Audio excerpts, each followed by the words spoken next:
Hello, friends. Dr. Mark Turman here. I wanted to give you an opportunity to hear the newest podcast at Denison Forum called Culture Brief. I think you'll find this podcast to be informative and entertaining.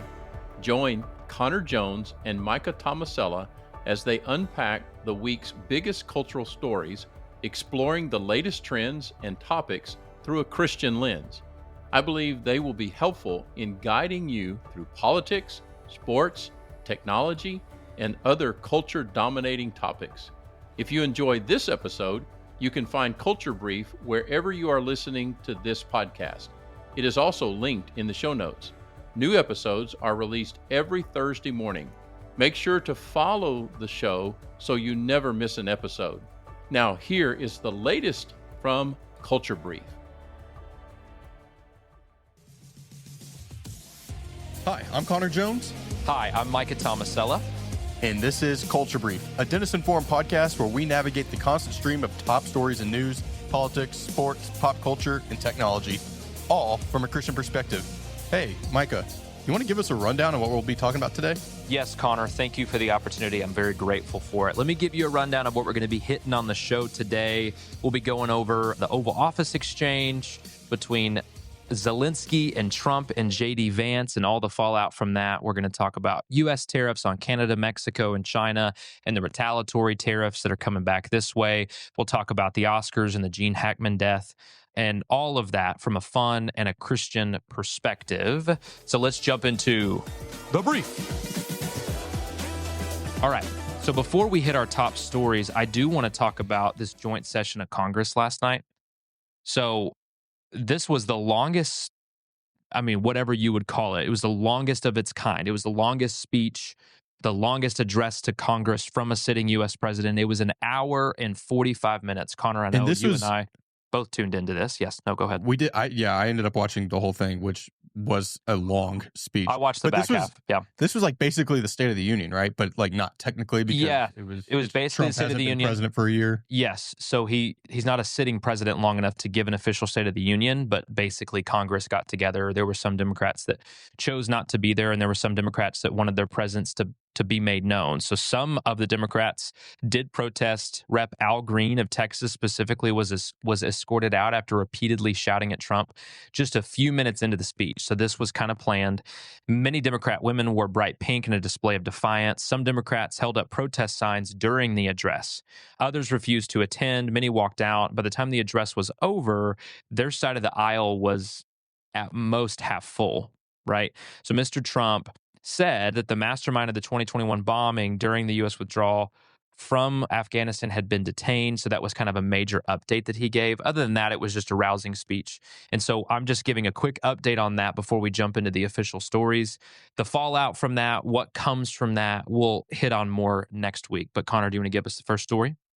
Yeah. So, man, Micah, I think everybody has probably seen the viral clips from last Friday's I don't know what to call it, like exchange, spat, argument, debate, whatever it was in the Oval Office that happened on camera between President Trump and Ukrainian President Volodymyr Zelensky. And then, Vice President J.D. Vance stepped in, got his little bouts in there. So, man, it was supposed to be a great meeting that was going to lead to a prospective ceasefire in terms of Zelensky was in the White House to sign this mineral rights deal that we discussed last week that was supposed to be kind of that first step towards peace. And man, it went off the rails. Yeah, didn't really bring a whole lot of peace, at least in that moment. Connor, but before you continue, I think it kind of reminded me of like a real good debate or argument over politics at the Thanksgiving family table.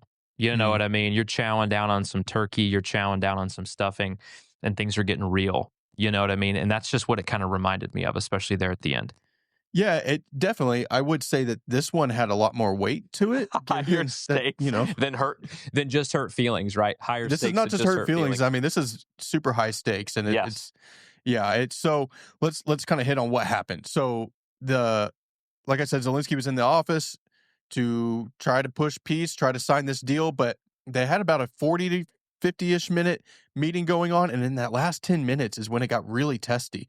When essentially Zelensky kind of disregarded J.D. Vance's push for diplomacy and sort of questioned him, maybe had a little bit of attitude and eye rolling in his demeanor, and instead Zelensky turned to Trump, almost feeling like maybe he was just ignoring J.D. Vance and saying, you're not who I'm here to meet with. And he pushed Trump for additional security guarantees from the U.S. And the U.S. has been clear, hey, we want to sign this mineral rights deal, but we're probably not going to offer security guarantees for Ukraine. Well, Vance didn't like that. He called out Zelensky for not being grateful. And then Trump berated Zelensky and said he doesn't hold the cards in these negotiations with either the U.S. or with Russia. Man, Micah, voices were raised, body language was stiff. It was tough to watch. It really was. You could cut the tension with a knife. And then, I mean, one of the cameras zoomed over to the Ukrainian ambassador to the U.S., and she just had her hands in her face. I just think that was a perfect visual encapsulation of the feeling and the mood in the room. Yeah. Reactions were split. You go to social media, it was like a big global jaw drop. I mean, this just like broke everybody's brains. They could not believe what we were seeing here. And so Republican leaders, they blamed Zelensky for being disrespectful and having the audacity to disrespect the White House and the president. Democrat leaders blamed Trump, accusing him of playing right into Putin's hand, and him and Vance teaming up on and bullying Zelensky. So it just depends on who you ask. But Micah, I mean, have you ever seen anything like this? No, not in this context. No, I have not. I mean, we continue to just experience earth-shattering events, like brand new events. You know what I mean? Some good. Literally. It feels like mostly bad sometimes, like in this arena. I do think the reaction was, so for the first few hours, it was so heavily, I mean, you even saw people on the right calling out Trump and Vance, but then it felt like public opinion kind of shifted, where I'm not necessarily saying there was this huge consensus, but as you pointed out, when you watched the whole interview, it was only the last maybe 60 seconds that was circulating. But when you watch a lot of the interview over time, you can kind of see why there was frustration at the end. But at the same time, this is on the grandest stage. Maybe we should keep those types of conversations behind doors. But no, to answer your question, I don't think I've seen anything quite like this in terms of the U.S. in this type of audience. Yeah, you kind of hit on a good point there. I've also never seen anything like this, because these type of meetings typically do happen behind closed doors. And there was with Biden, right?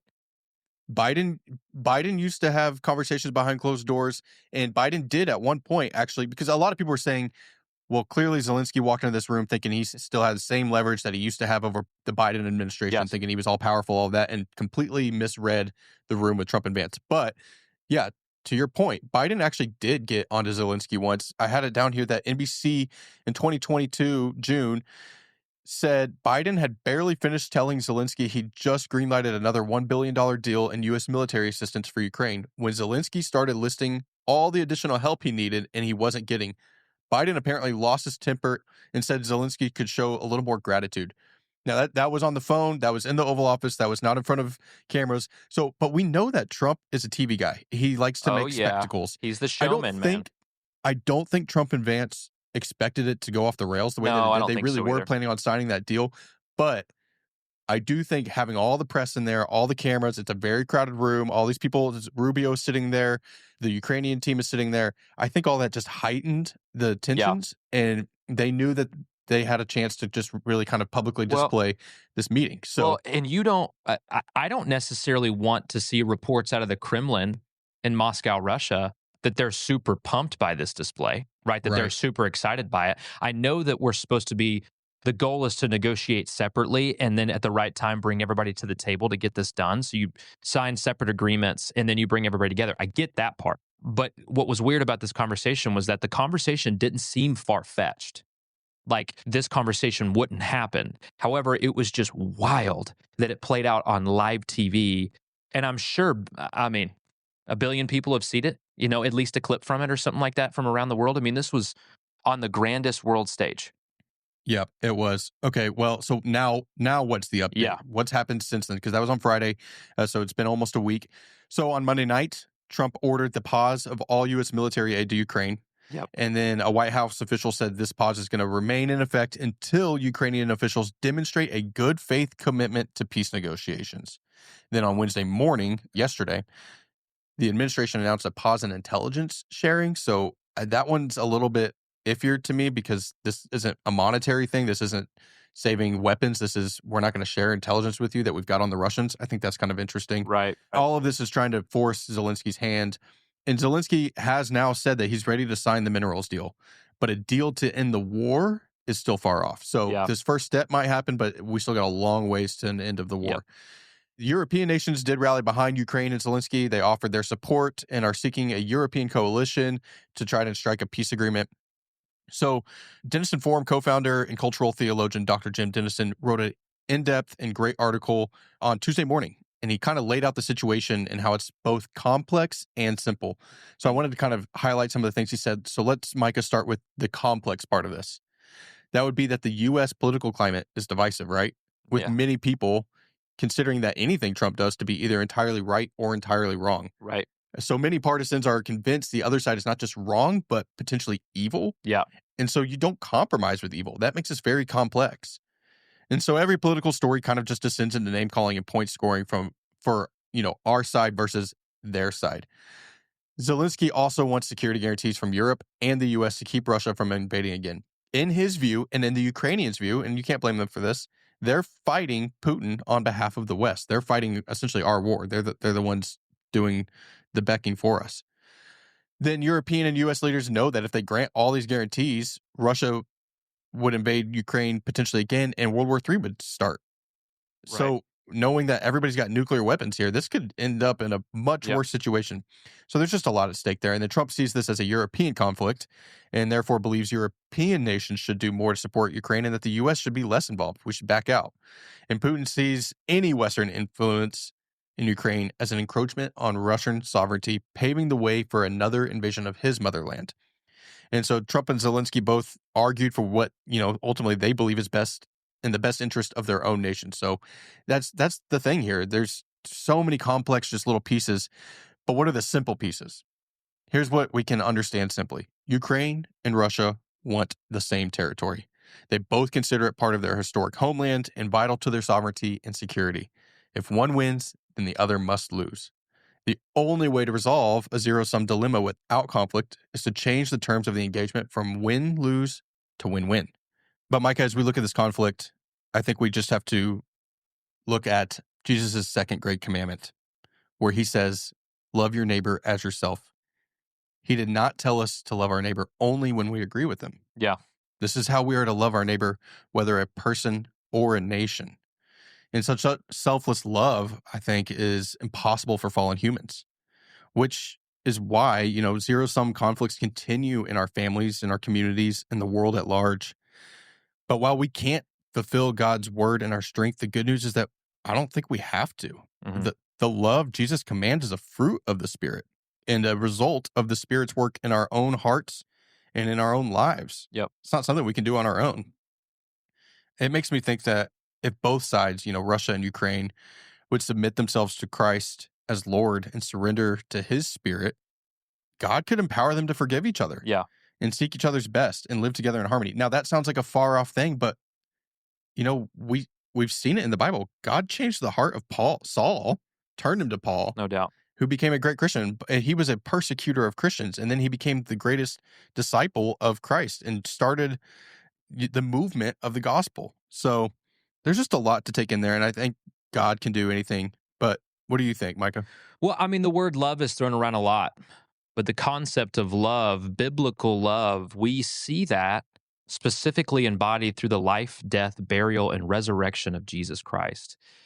And we see that in the way that he continues to love us despite our waywardness. So Jesus took on a payment that we deserved ourselves. The sin that we have sinned, the wrongs that we have done, Jesus, being perfect, took that on for us. But then continuously, no matter how much you and I sin, Connor, no matter how much you and I struggle, there is an unconditional love and nature of Jesus that is, you're right, impossible to perfectly emulate, but my goodness, don't we need that love right now more than ever? And that's what I think about from the point that you're making. We need that love now more than ever.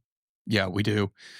Just as one last little thing here, we know that God is grieving over the war in Ukraine right now. His children are fighting, and there's so much conflict and hate and sin involved in that, and death and destruction. And he's also grieving over any zero-sum conflicts in your own life and in my life and your life, Micah. And he loves your neighbor so much that he did die for them, like you just said, Micah. And now he wants you to love them as he loves you. So let's pray for Jesus to step into this war and into the hearts at the center of it, into the leaders, into the fighters, all of that. And let's pray for peace in this conflict and pray for peace in your own personal conflicts this week too. I think this is a bigger conflict in the world, but we have our own every day that we have to focus on in our own lives. So a lot to take in there, a lot happening. It is updating and changing daily. So we will keep tabs on that and bring any updates next week. Yep.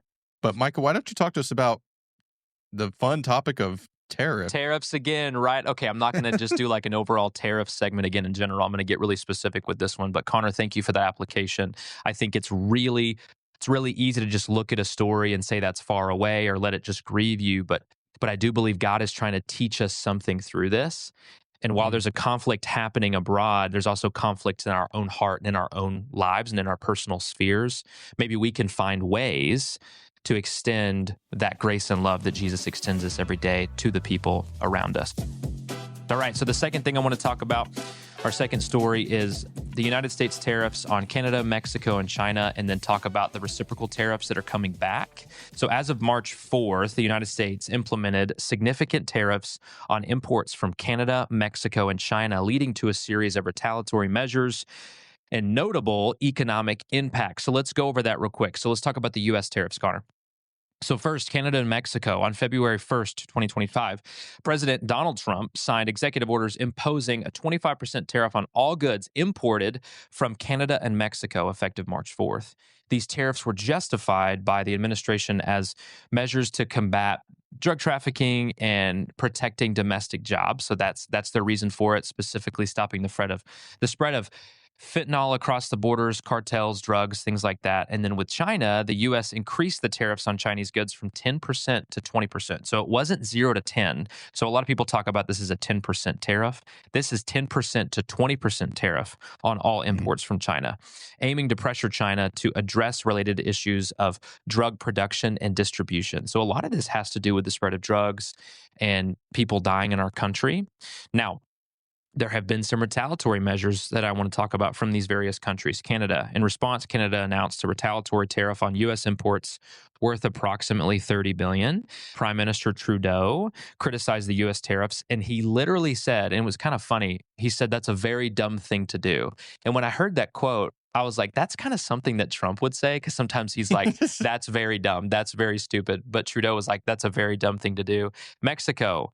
So their government declared intentions to impose retaliatory tariffs, and there are specific parts of that kind of coming out. China imposed a 15% tariff on agricultural imports, including chicken and wheat, and a 10% tariff on items such as soybeans and pork and just different foods. So the Chinese government expressed strong opposition to this, and they vowed to defend their interests firmly. All of these countries have. Connor, there's an economic impact to this, and then I want to get your thoughts.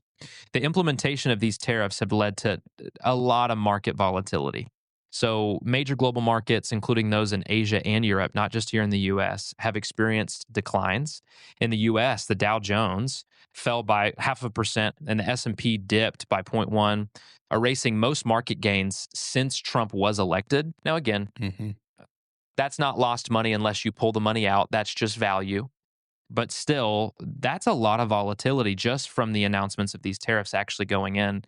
And then the technology-heavy NASDAQ managed a almost 1% rise because of how NVIDIA and Microsoft has bounced back even despite this. But economists warned that tariffs, and again, a lot of them are on the same page about this, could lead to increased consumer prices, particularly for food and automobiles, because a lot of our food and automobiles are connected between the agreements that we have and the imports and deports that we have from Canada and Mexico. So there are also concerns about a potential trade war that could disrupt the global markets and economic stability. But Connor, I mean, what are your thoughts on all this so far? Yeah, it's a lot to take in. I think just in reading about this week and seeing different reactions, I think a lot of people are worried about what are the full-term, long-term implications. What does this mean for the average American? Maybe not right now, but we're potentially going to see the effects of this in a few months when different prices on all these products that are being tariffed heavily start to rise. We get a lot of imports from China. We get a ton of imports from Mexico, and a lot of our auto industry imports from Canada, all of that. So there's a lot to take in there. And I don't know, Trump has even, I believe, said, yeah, there may be some temporary issues or like just temporary pain here, but Yep. it's going to pay off in the long term. And maybe it will. Maybe this is all just one big negotiating tactic. Obviously, every time there's a little success, I think that's what it is. I think almost everything for him is a negotiating tactic, right? I mean, we're trying to get inside of his domain, right? Well, and like Honda announced this week that because of the tariffs on Mexico, they're moving a plant that they were going to use to build Civics from Mexico to Indiana. Yep. And Trump mentioned that in his speech last night. Like they're going to make little stories like that into big things and say, this is why we're doing it. We're winning this. And maybe it's true. I don't know. This is just one of those things where you got to let the economy sort of play out and see if who ends up, I guess, quote unquote, like winning this trade war. My guess is there will be middle grounds here in the next few, maybe even days, potentially hours. And there will be meetings of like Canada and Mexico and China. They all meet somewhere in the middle. I'll tariff you this if you'll tariff me that. All that fun negotiating. Yes, right. Conversations. Tariff negotiations. Yeah, Connor. I actually have an update on that. Oh, cool. As far as what's coming out right now. So we record on Wednesdays. Our episodes release every Thursday morning at 5 a.m. So this situation is ever evolving. And really, ever since the Trump administration has been back in office, every topic we talk about is ever evolving. So bear with us. But in summary of this, before I give you those updates, the recent U.S. tariffs on Canada and Mexico, to just kind of tie a bow on this, in China, have sparked significant international tensions. Yeah. And it's leading to these retaliatory measures, considerable economic uncertainty abroad, but then even at home, like you're reading about this and you're like, man, inflation's already so high. These bills are already so high. How is this going to affect how I can provide for my family? Like, I know that we're all having those thoughts. The situation remains fluid with negotiations happening, but here's a couple of updates. So Howard Lutnick is the Commerce Secretary for the United States.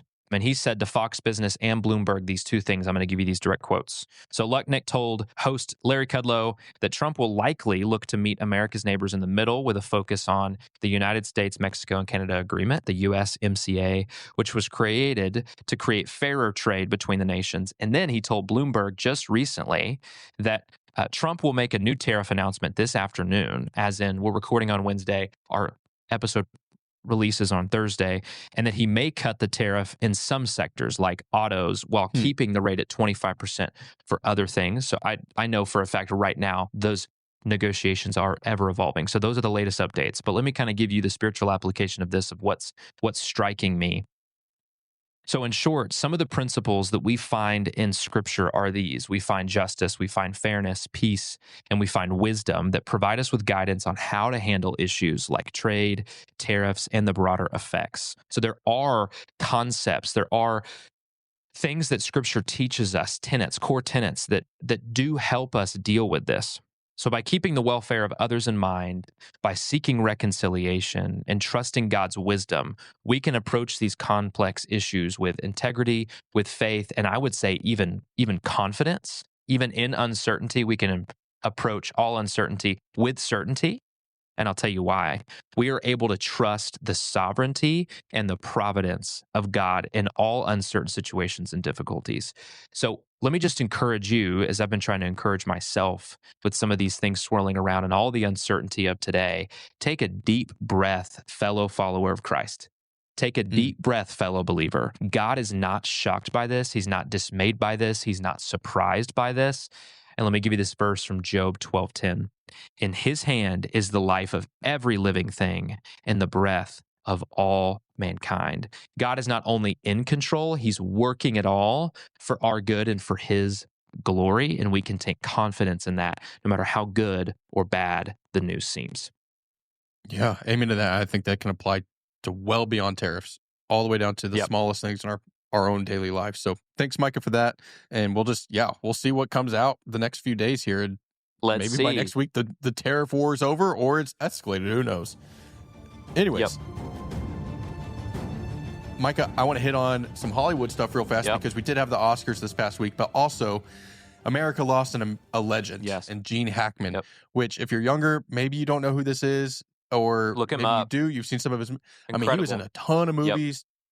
You know, like a 50-year career in Hollywood, just making movies. 2-time Oscar winner. Gene Hackman is just a big loss for the movie world and for many people who just adored the classic 70s, 80s, 90s films that he was in. But he did leave Hollywood about 20 years ago. He made a movie. It was bad. He was like, I'm done with this. Left, moved to New Mexico with his wife. They've been living in Santa Fe for many years, and they were kind of reclusive. People did not see them very often. I mean, he just disappeared from public life. He went from being at the Oscars and everything to just off the map. Right.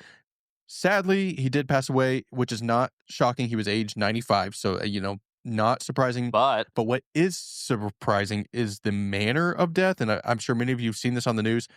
His body, along with his wife's body, she was 65 years old. Her name was Betsy Arakawa. They were both found in their home in New Mexico.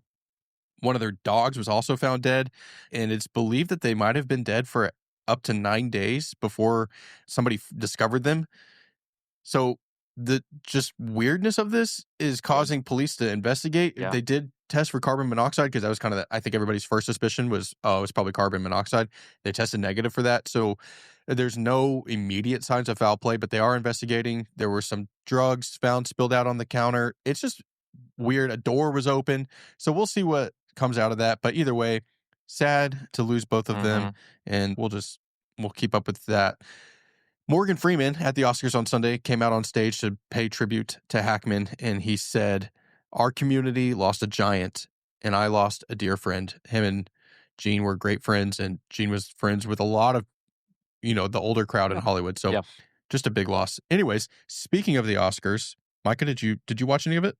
Well, I saw some clips afterwards. I saw a few clips afterwards, and then Jim wrote on the Oscars on Monday this past week, which kind of piqued my interest. So I went back and watched some of the videos of some of the things that he pointed out. But no, I did not. I did not watch it live. And I think that this is a point you're probably going to end up making, is that a lot of America isn't super interested in it like they used to. And I think that there's reasons for that. But anyway, go ahead. Yeah, there are reasons. It did get close to 20 million viewers, which is actually better than previous years. Well, that's pretty good. I mean, that's actually not bad. Yeah. But 20 years ago, they were getting 40 to 50 million viewers. So it's still, I mean, they got to claw their way back. That's better than I thought. 20 million is better than I thought. Yeah. It is. It was better than I was expecting too. So part of that's probably because of the Wicked aspect. A lot of kids and families probably tune in. And it did start off. I actually found this Oscars to be pretty entertaining. Conan O'Brien was the host and pretty apolitical, just did his thing. And he made some great jokes. And I think they wanted to leave politics out of it because that's been a stain in recent years. And then the Wicked, Ariana Grande and Cynthia Erivo came on stage and opened up the Oscars with a big Wicked medley, and it was awesome. Honestly, they're very talented. I did predict last week on 5 of the awards, and I only got 2 of them correct, so it's pretty brutal. I did get correct the supporting awards, which was Best Supporting Actress, did end up going to Zoe Saldana for Emilia Perez, and Best Supporting Actor went to Kieran Culkin for A Real Pain. And the ones that I did not get correct were Best Actor, which ended up going to Adrian Brody for the 3.5-hour movie, The Brutalist. That movie is so long, it has an intermission in the middle. Wow. But Adrian Brody won his second Best Actor award. He's a great actor. He is a great actor. He really is. I need to see that movie. I haven't seen it. I mean, I've seen him in a lot of stuff, but he plays kind of a 1950 guys really well. You know what I mean? He plays just kind of an old-timey guy. Like, that's what all of his movies are. Yeah. Yeah, there's something about that. Anyways, he won Best Actor. Here's what really swept the floor. The movie Anora, which I'm going to guess many people had not heard of until this night when it won all these awards. It won 5 total Oscars, including some of the big ones. It won Best Picture, Best Director, and Best Actress. Wow. So Best Actress went to 25-year-old Micah Madison. And it was honestly shocking. You could kind of feel the shock in the room because she beat out the Hollywood veteran Demi Moore, which was my prediction for winning Best Actress. Everybody thought she was going to win, but it ended up going to Micah Madison, which congratulations to her. But there's a lot of reasons for that. And I want to dive into Anora because it's pretty disappointing that it won all these things. But on the plus side, Emilia Perez, which we have spent plenty of time talking about all the issues with that movie, only won 2 Oscars after being nominated for 13.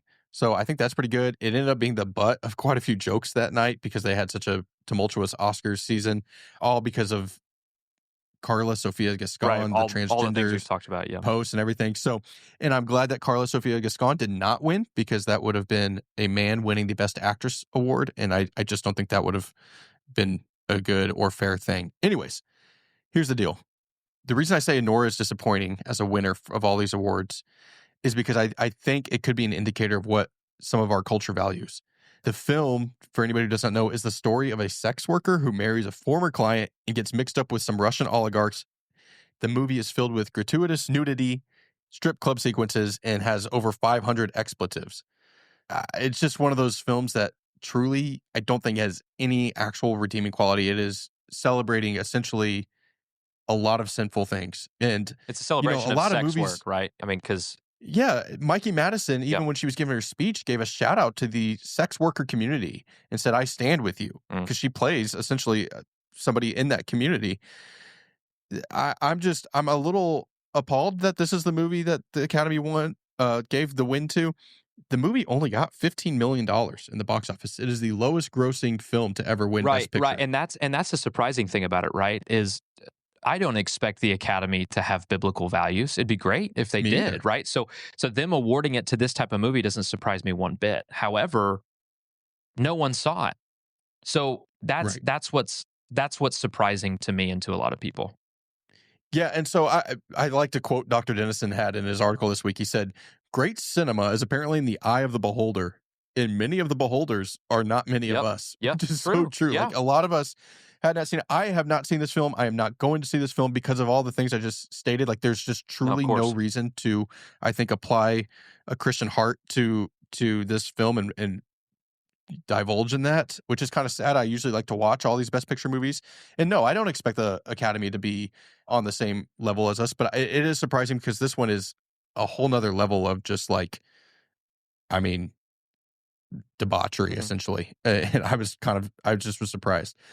Anyways, so maybe the Academy is just a subset of the culture that likes this sort of story and is simply ignoring the greater public's like actual interest in movies that we actually watched and want to watch. It was just a weird year. I mean, this was the post Hollywood strike year, so there was not as many options and movies that came out. So maybe that's a piece of it. I do think this movie's coming out on Hulu next week, so it'll probably get a big bump. So that's just going to be a piece of it. Hopefully, a lot of people realize that it's actually not a good movie or redeeming movie. It might be great acting. It might be good cinematography and music and drama and all of that. But I think it's kind of just a picture of what some people value in our culture. And I think this is something that possibly even Gene Hackman saw and part of why he left Hollywood.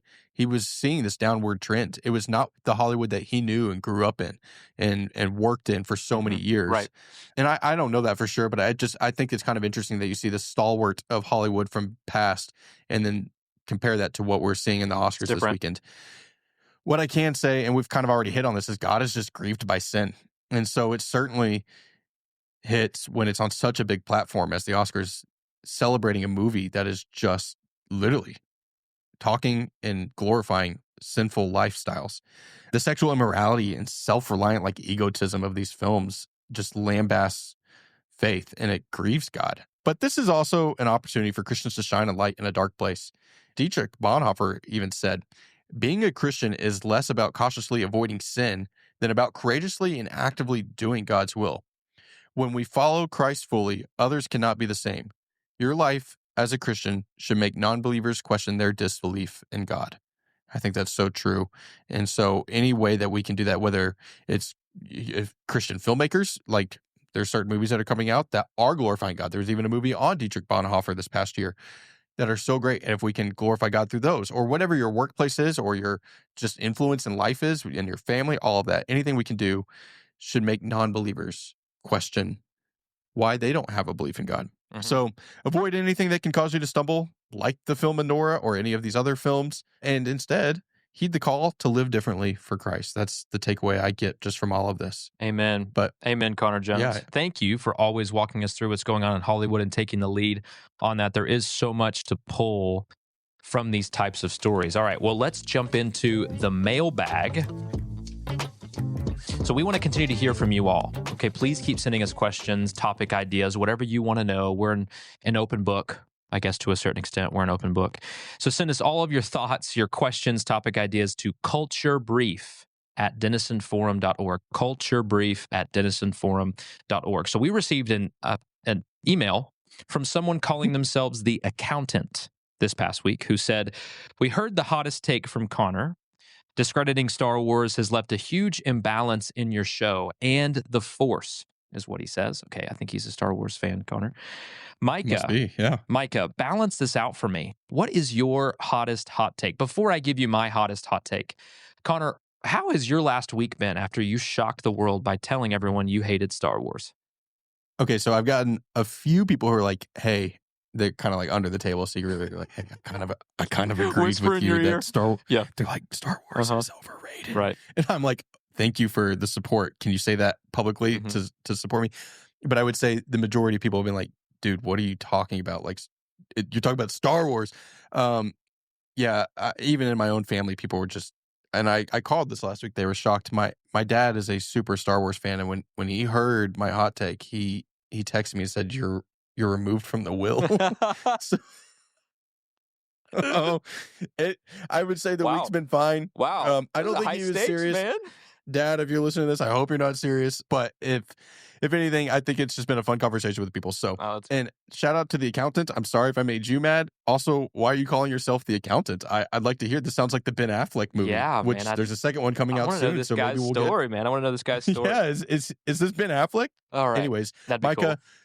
give it to us. What's that hot take you got? All right, I'm gonna tread lightly here. So, but again, it's a hot take, and I'm trying to make this one spicy. I'm trying to make it caliente, ghost pepper. I'm trying to do my best. Oh, you came out. What is you it? came out swinging last week. All right, so let me preface this by saying this when it comes to my hot take. If you own or rent a home and your lot isn't multiple acres that you live on, if you're a relatively healthy and able-bodied person, this hot take is for you. Okay? So all of those criteria. That includes me. Right? Right. Okay, so that includes you. Connor, was my criteria clear? Do you understand my criteria? Think so. Okay. Yes. Yeah. So I would say this. If you have ever hired or currently employ someone to mow your yard for you, I'm not saying that I don't respect you. I'm going to respect anyone and everyone. But what I am going to say is that if you do not mow your own yard and you're able to mow your own yard, I know that there's a lot of circumstances there. I'm going to stop prefacing. I'm just going to jump into this. I feel very passionately that you should be mowing your own yard. And I think it's connected to like how we've been created. Society has progressed so much. We're not hunting and gathering the same way. Our hunting and gathering is going through the drive-thru and going to the grocery store. There is something about tending to your land and taking care of the plot of land that you have, your little piece of God's green earth. So if you do not mow your yard and you hire someone to do it, I think you should consider doing it yourself. And I would be so bold as to say you're missing out on a joy and a passion of tending to your own land if you're not doing it yourself. That's my hot take. Okay, coming in hot. Well, okay, let me preface by saying I do mow my own yard, and I kind of understand what you're saying, but we have friends who don't. We have friends who don't, and they know who they are. I'll play a little devil's advocate right here. I can see why, because one, it takes time, so a lot of people like to just not have to worry about that. It's one less thing for them to worry about, right? Two, it is kind of hard work, so if you're not one who's like all in for getting sweaty and dirty and all of that, I can see why people would do that. I'm saying you should get sweaty and dirty, though. I'm saying there's something primal about it. There's something innate about it that we should be doing that if we can ourselves. Sure. I don't even fully disagree with you. I think it is something great, but I'm going to turn this back on you, Micah. Oh, okay. Because I would say the same thing, but I think you should change your own oil on your vehicles. And so how many times have you done that? Maybe once or twice. I would come right back at you and say, if you price out your oil and your filter, it's actually a very similar price to just going and getting it changed. So when you mow your own yard, you save money. Yeah, but if we're talking about the primal aspect of this, the idea of taking care of your own things, there's just something so great about changing your own oil. Do you change your own oil every time? For the most part, yeah. Wow. Okay, that's impressive. You know what? You do it. And I see the point that you're making, and I see how you're using my words to make another point. And so I'm just going to stop talking. I need to think about this. Maybe we'll talk about it next week. Yeah, when you change your own oil, come back to me and tell me I need to mow my own lawn. That's what I'm saying. Okay. Anyways, not a big deal. That's a fun little hot take. Thanks, Micah. Yeah. Okay, let's talk about what you guys can tune into this week. So here's what's coming up. we're going to be watching for a compromise in the tariff situation. We're going to be watching for a compromise in Ukraine. Keep your eyes peeled on the news. See what happens there.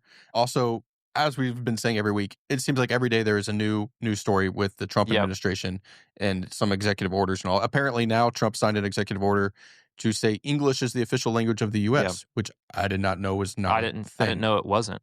Anyway, yeah, so there's that.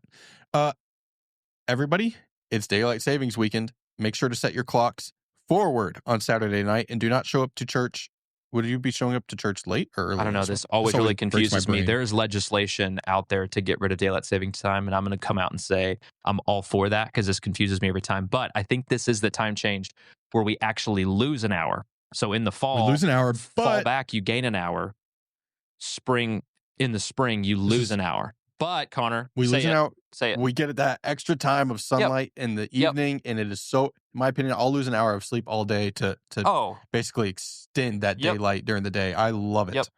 Anyways, change your clocks, and then we started an Instagram account. We did. So go follow us over there. Yeah, we did. Didn't we?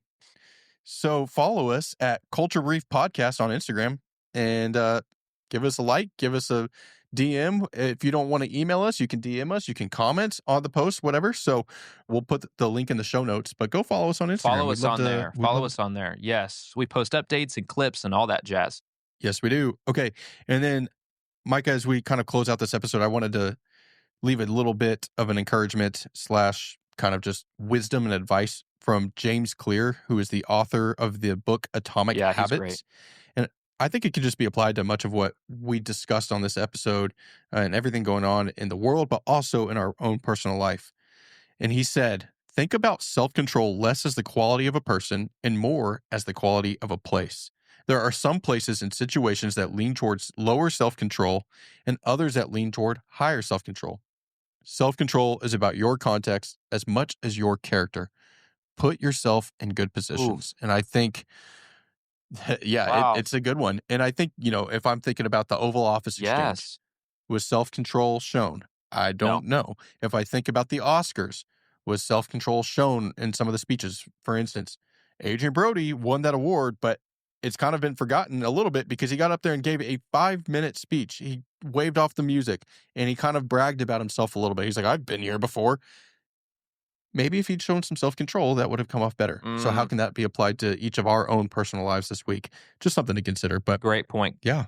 Connor, thank you for that wisdom. Thank you for that little tidbit for us to be able to have and chew on a little bit. Man, that's a great point. Thank you, Connor. Thank you, James Clear. Even I'm sure he listens to this podcast. Anyway, thank you for joining us for this week's episode of Culture Brief, a Denison Forum podcast. All articles and videos mentioned will be linked in the show notes. If you enjoyed today's episode, please like, subscribe, and rate, review the show. Share it with a friend. Help us grow the show. Let's do this together. We'll be back next Thursday. See you then.